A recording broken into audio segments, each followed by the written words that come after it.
So I've been thinking about how I rate books ever since I've watched Kelly on What Kelly Reads talk about it on her channel. I've been on Goodreads since 2011, and in that time I've read, rated, and reviewed 254 books. And I've written a review for every single one of them.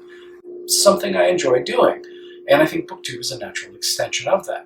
Goodreads is also a great way of keeping track of all the books that I've read now that they're disseminated across ebooks, physical copies, as well as books I borrowed from the library.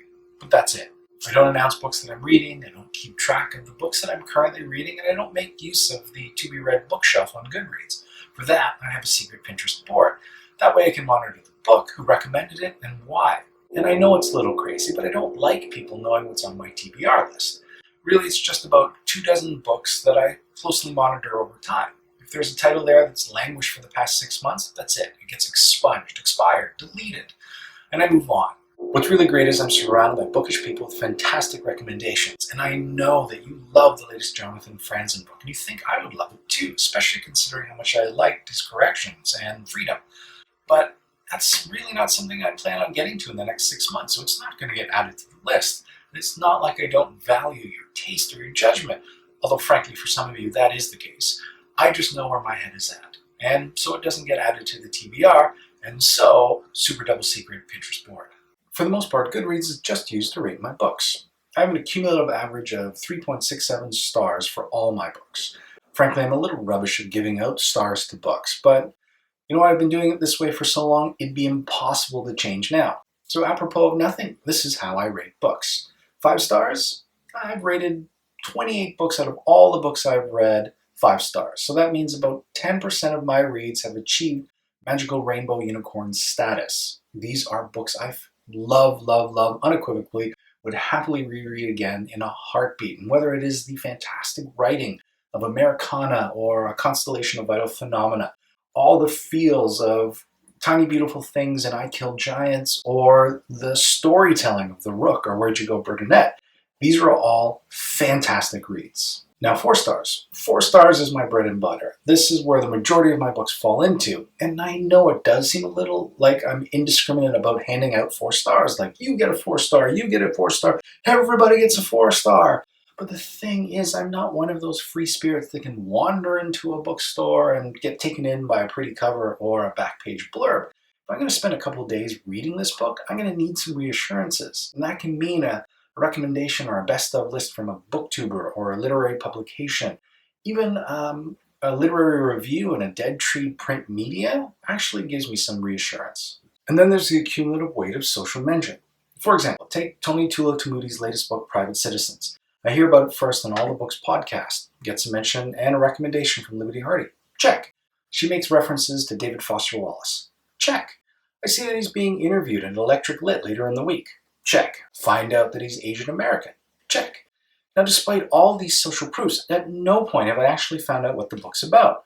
I don't know. Frankly, I don't even care. Some of my most favorite books don't exactly come with the most compelling of book synopses. I mean, Aging Newfie refuses to leave Island.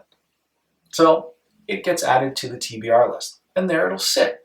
And maybe things will conspire so that it becomes my next read. It just feels like the right book, or I see it on sale at the bookstore, it shows up at the library.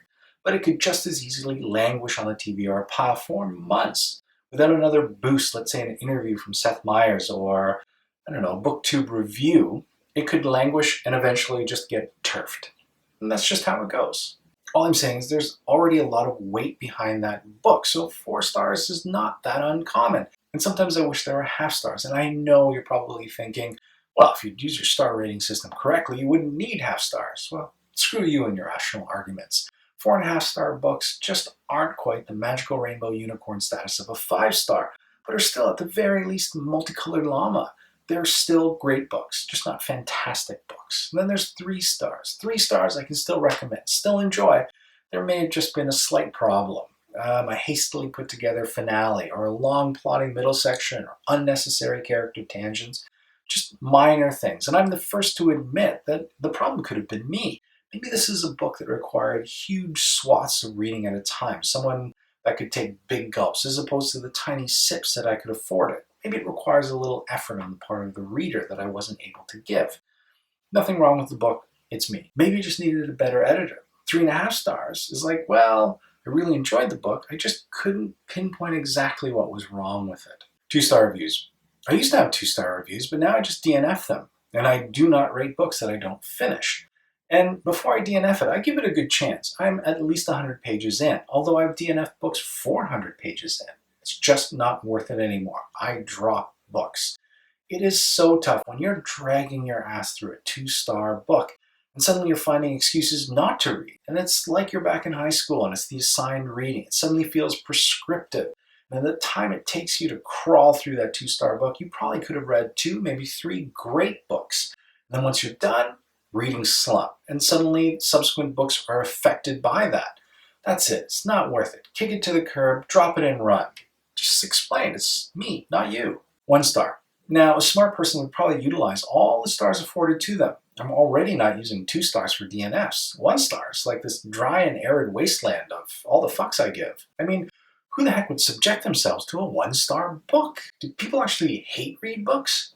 1 star, dead to me. So there you have it. My probably incorrect way of rating books. But how do you guys rate books? And do ratings even matter?